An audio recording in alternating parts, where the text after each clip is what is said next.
అరే నా దేశం రబ్బ ఇది.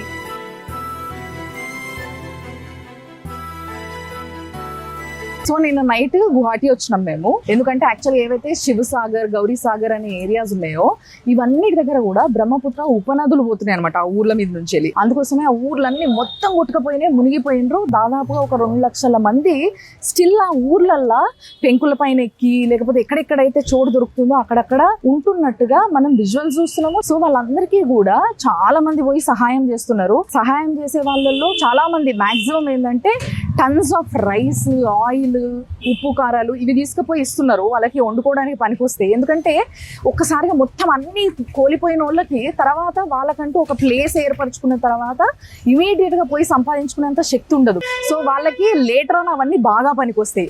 బట్ ఇప్పుడు సర్వైవ్ అవ్వడానికి వాళ్ళకి ఏం కావాలి అని ఆలోచిస్తే నాకు అనిపించింది ఏంటంటే ఇమీడియట్ గా వాళ్ళకి ఎనర్జీ ఇచ్చేవి కావాలి. ఇమీడియట్ గా అంటే కుక్ చేసుకునేంత టైం, ఇంట్లో అన్ని ఉంటేనే మనం కుక్ చేసుకుంటలేము. అలాంటిది వాళ్ళకి ఎటువంటి ఏర్పాటు లేకుండా వాళ్ళు ఎట్లా కుక్ చేసుకోగలుగుతారు అనిపించింది. అందుకోసమే మనం ఏం చేస్తున్నామంటే ఖర్జూర్లు, dry fruits, coconut water, milk, అవి కూడా మళ్ళీ అన్ని ఇట్లా రకరకాల బాదాం మిల్క్ లాంటివి అలాంటివి ఉంటాయి కదా, అలాంటివి, ఫ్రూట్స్, మైదా లేని బిస్కెట్స్, న్యూట్రిషన్ ఇచ్చే బిస్కెట్స్. సో ఇవన్నీ ఏంటి అని అంటే ఇన్స్టెంట్ గా ఎనర్జీ వస్తుంది వాళ్ళకి తినంగానే అని చెప్పేసి అది దృష్టిలో పెట్టుకొని అలాంటివన్నీ ఉన్నాము. ఇంకోటి ఏంటంటే అన్ని తడైపోయినాయి కాబట్టి వాళ్ళకి చలి పెడుతుండొచ్చు అని చెప్పేసి టీ షర్ట్స్, బ్లాంకెట్స్ కప్పుకోవడానికి, కొన్ని శానిటరీ ప్యాడ్స్. మెయిన్ గా ప్రాబ్లం వాటర్ లేక కూడా దాహంతో చచ్చిపోతుంటాం మనము. కొంచెం జర్ర ఉడకపోయంగానే ఇట్లా వర్షం పడ్డ తర్వాత ఎట్లుంటది వేడి. సో అలాంటి వేడితో వాళ్ళు తనలాడుతారు కాబట్టి చాలా వాటర్ తీసుకున్నాము.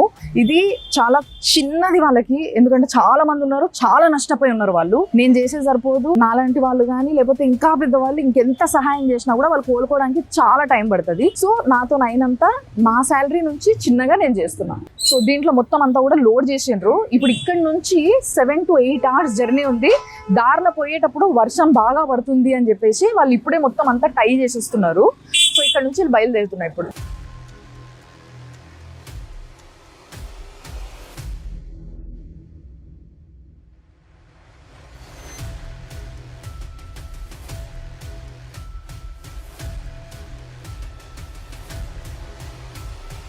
చాలా మంది లిటరల్లీ ఎట్లా అంటే ఎవరన్నా వస్తారా అని ఎదురు చూస్తున్న పరిస్థితుల్లోనే ఉన్నారు. మేము రాగానే చాలా మంది ఇట్లా ఇళ్ళకి వెళ్ళి బయటకు వచ్చిండ్రు. ముఖ్యంగా చాలా కష్టంగా ఉన్నదైతే డ్రింకింగ్ వాటర్ కంట. అసలు నీళ్లు లేక చాలా కష్టపడుతున్నారు వాళ్ళు. నీళ్లు తాగనీకి నీళ్లు లేక, తాగనీకి నీళ్ళు లేకపోతే ఎట్లుంటుంది.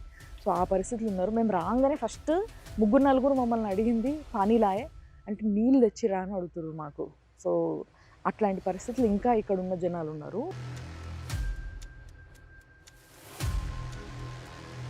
ఊరు ఏంటంటే కంప్లీట్గా మొత్తం నీళ్లు జనాలు నిలబడితే ఇట్లా పీకల లోతుకి నీళ్ళు వచ్చేసినాయంట. పెద్ద ఆయన పోతున్నాడు చూసిండ్రా, అది వాళ్ళ ఇల్లు. అండ్ మొత్తం లోపల కూడా, ఇంట్లో లోపల కూడా ఈ హైట్ వరకు నీళ్ళు ఉండేనంట. ఇప్పుడిప్పుడే కొన్ని నీళ్ళు దిగుతున్నాయి.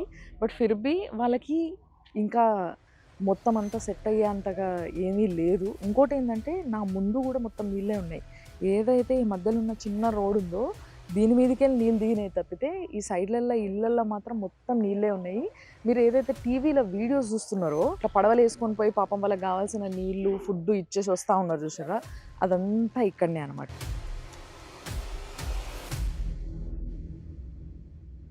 నా వెనకాల అంత దూరంలో ఊరు కనిపిస్తుందా మీకు? అదైతే మొత్తానికే కొట్టుకుపోయింది. అందులో ఫ్యామిలీకి ఒక్కరు మాత్రమే మిగిలినరట. అందులో మిగతా వాళ్ళంతా ఇటు వచ్చేసిరట. వాళ్ళకి కూడా వాళ్ళు రానీకి ఆలోచిస్తున్నారు కాబట్టి మనం కూడా పోయి చూద్దాం ఒకసారి అని అనుకుంటున్నాం ఆడికి.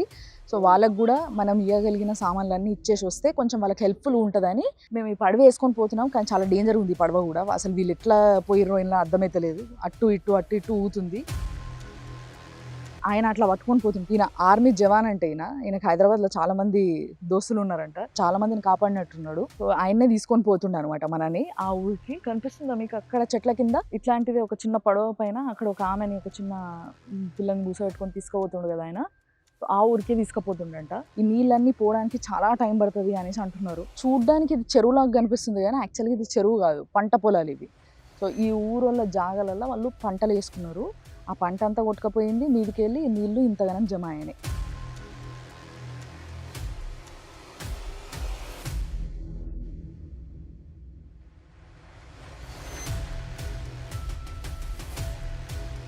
చాలా చిన్నగా మనకు తోచినంత సహాయం చేయగలిగినాం కానీ వాళ్ళ పరిస్థితి చూస్తే అర్థమవుతుందిగా మీకు.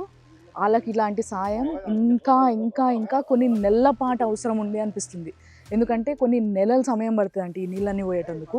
తర్వాత భూమి అంతా ఎండాలి, వాళ్ళు పొలాలు వేసుకోవాలి, అంత టైం పడుతుంది. సో వీళ్ళు కోలుకోవడానికి అప్పటి వరకు వాళ్ళు ఎదురు చూస్తూనే ఉంటున్నారు పాపము, ఎవరు వస్తారు, ఎవరు ఏం చేస్తారు, ఏం సహాయం చేస్తారని. ये सब देखिए कंबल यहाँ पर। हाँ। मैं तो इस नाव में तो नदी में बहुत फेंका हूँ, ये लास्ट निकला है। अच्छा। ये जो मतलब दीवान का अंदर था ना, प्रदेश का अंदर, ये सब सामान अच्छा इस नाव में फेंका हूँ नदी में जा जाकर। अच्छा। बैठा के रखा हूँ, किधर हो गया गाय बकरी सब పశు ఆధారం మారింది. ఈ జవాన్ వాళ్ళ ఇల్లు ఆయననే చెప్తుండే, ఆయన సామాన్లన్నీ మొత్తం నడిచిపోతే అన్ని తీసి బయట వేసిర్రట. కొన్ని అయితే నదిలోకి వదిలేసిండంట, ఏడేయాలన్న తెలియక. చాలా మంది ఇంట్లోకి వెళ్ళి ఇట్లానే మొత్తం అన్ని కొట్టుకొచ్చినాయి సామాన్లు. కొన్ని ఆవులు, కొన్ని మేకలు, కోళ్లు అన్ని చనిపోయినాయి అంట, కొన్ని మాత్రమే మిగిలినాయి. 20 సంవత్సరాల నుంచి ఆయన కష్టపడి సంపాదించింది 2 రోజులలో మొత్తం కొట్టుకపోయినాయి అని చెప్తున్నాడు ఆయన. చూసిండ్రు కదా, ఒక్క ఇల్లు మాత్రమే మిగిలింది. ఇప్పుడు ఆయన మళ్ళా అంత కష్టపడి అవన్నీ జమ చేసుకోవాలి. ఇలాంటి కష్టం వీళ్ళది. ఇప్పుడు మీకు అర్థమవుతుంది కదా వాళ్ళకి ఎంత సహాయం అవసరం అనేది. దాన్ని బట్టి చాలా మంది వచ్చి వాళ్ళకి సహాయం చేయాలని కోరుకుంటున్నా. కేవలం కూర్చున్న దగ్గర నుంచి డబ్బులు పంపిస్తే వాళ్ళకి ఏ విధంగా హెల్ప్ అవుతుందో, వాళ్ళకి ఎంతవరకు చేరుతున్నాయి అనేది మనకి క్లారిటీ ఉండదు. మంచాలు పరుపులు కూడా అవసరం. మినిమం లోపలైతే వండుకోలేరు. కొంతమంది అయితే రోడ్డు మీద వండుకుంటున్నారు, టెంట్లు వేసుకొని. రాత్రి కాగానే చిన్న ఇట్లా అని డేరాలు వేసేసుకొని బయట రోడ్డు మీదే వండుతున్నారు. आप थे यहाँ पे? हाँ, हम यहाँ पे थे। ये घर है आपका? हम छत के ऊपर था। आप लोग किधर गए फिर? ऊपर गए? अच्छा, अभी भी ऊपर ही है ना? अभी भी ऊपर ही है? नीचे आ गए? आ गया। कौन कौन रहते घर में? हमें मैं, मम्मी पापा और मेरे हस्बैंड। अच्छा। तब तो 32-35 लोग उधर ही था जब फ्लड आया था। अच्छा, ऊपर सारा सामान के साथ। అచ్చా అచ్చా అచ్చా. అంటే ఆ పైన అంటే వీళ్ళదంటే ఇది ఇల్లు, కింద మొత్తం నీళ్ళు వచ్చేసినాయి, నీళ్ళు పై వరకు నిండిపోయినాయంట. దాదాపు ఒక 32 మంది 35 మంది పైన పోయి కూర్చున్నారంట వాళ్ళ బిల్డింగ్ పైన. సో వాళ్ళ ఇంట్లో ఉండేది 4, బట్ పైన పోయి కూర్చున్నది 32 మంది అట.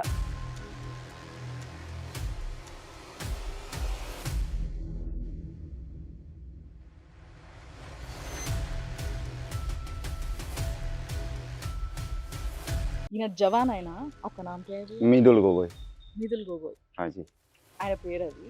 సో ఊరికి ఒక్క జవాన్ ఉంటే ఇలాంటి కష్టకాలం వచ్చినప్పుడు ఎంత హెల్ప్ చేస్తారు అనేది ఈయన చూస్తే అర్థమైంది నాకు. మొత్తం ఊరందరూ కూడా ఈయన గురించి వెయిట్ చేస్తున్నారు. అంటే ఈయన వస్తున్నాడు అంటే ఎవరినో ఒకరిని తీసుకొస్తాడు, ఏదో సహాయం చేపిస్తాడు అని చెప్పేసి వాళ్ళకు నమ్మకం ఉంది. అందుకోసం ఆయన రాగానే అందరు వచ్చేస్తున్నారు.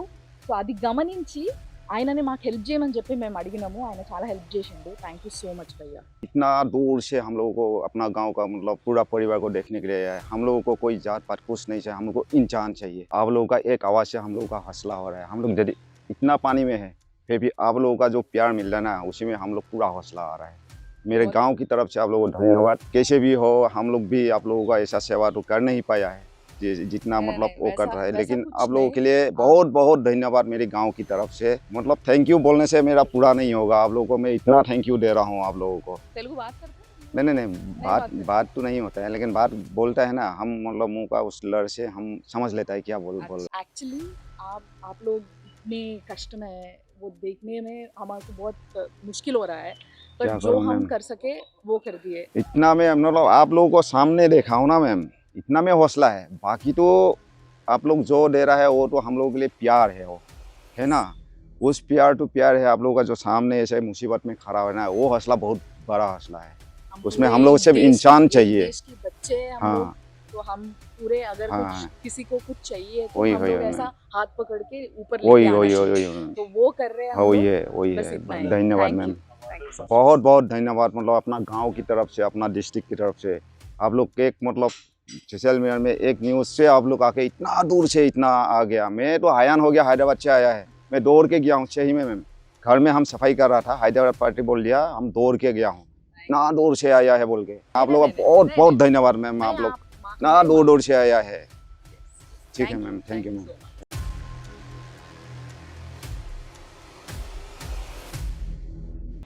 आप लोग हैदराबाद से आकर हमको इतना मदद किया, इसके लिए हम शुक्रिया करते हैं।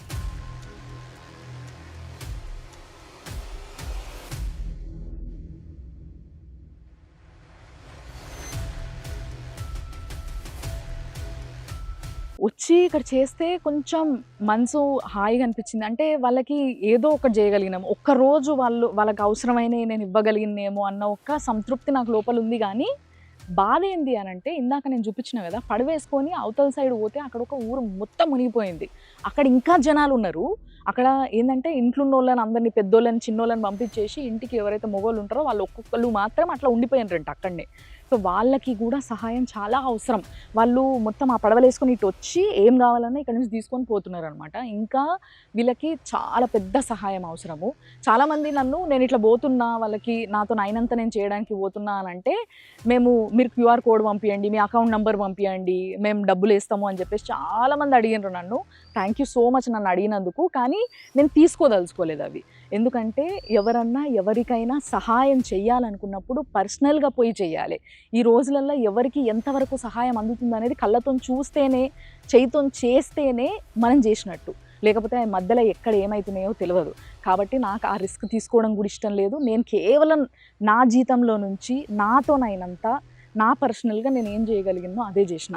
సో మీరు కూడా ఒకవేళ ఎవరైనా ఇంకా సహాయం చేయాలనుకుంటే, అయిపోయింది, ఫ్లడ్స్ పోయినాయంట, వర్షాలు పడతలేవంట, ఎండ కొడుతుంది, నేను చేసిన వీడియోలో కూడా ఎండ కొడుతుంది అని మీరు అనుకుంటారేమో. ఈజీగా ఇంకో 20 నుంచి 30 రోజుల మధ్యలో వరకు వీళ్ళకి సహాయం అవసరం. అప్పుడైతే కొంచెం వీళ్ళు ఆ నీళ్ళన్నీ బయటికి దోసేసి ఇంట్లోకి వెళ్ళి కొంచెం మళ్ళా కొంచెం కోలుకోగలుగుతారు. అది మినిమం కోలుకోగలుగుతారు. అప్పటి వరకు అయితే కొంచెం సహాయం చేసే వాళ్ళు వస్తుంటే చాలా బాగుంటుంది. మీకు నేను చెప్పగలిగింది ఒకటే మాట ఏంది అని అంటే, చాలాసార్లు మనం వీకెండ్స్కి ట్రిప్స్ అని ఆడికి ఈడికి పోతుంటాం కదా, అట్లా వీకెండ్ ట్రిప్కి బదులు ఇక్కడికి రండి. కొంచెం దూరమే అయినప్పటికీ మనం ఒక మంచి పని చేయడానికి పోతున్నాము. నేను ఇందాక చెప్పిన కదా జవాన్కి, ఒక భరతమాత బిడ్డగా చెప్తున్నాను నేను ఈ మాట. ఏ బార్డర్లో ఉన్న మమ్మల్ని ఎవరు పట్టించుకుంటారు అనే ఫీలింగ్ వాళ్ళకి ఎప్పుడూ రావద్దు. వాళ్ళు కూడా ఈ భరతమాత బిడ్డలే. ఇన్ఫ్యాక్ట్ మనకన్నా ఎక్కువ రిస్కులు ఉంటున్నారు ఈ దేశంలో, ఎందుకంటే బార్డర్స్లు ఉంటున్నారు. సో వాళ్ళకి చాలా సహాయం అవసరం. అరే నా దేశం ఇది, నా దేశంలో ఏ మారుమూల నుంచి అయినా కానీ నా దగ్గరకు వస్తున్నారు నాకు సహాయం అవసరమైనప్పుడు అనే ఫీలింగ్ వాళ్ళకి కలిగితే వాళ్ళు ఎంత హ్యాపీగా ఫీల్ అవుతారో ఒక్కసారి ఆలోచించండి.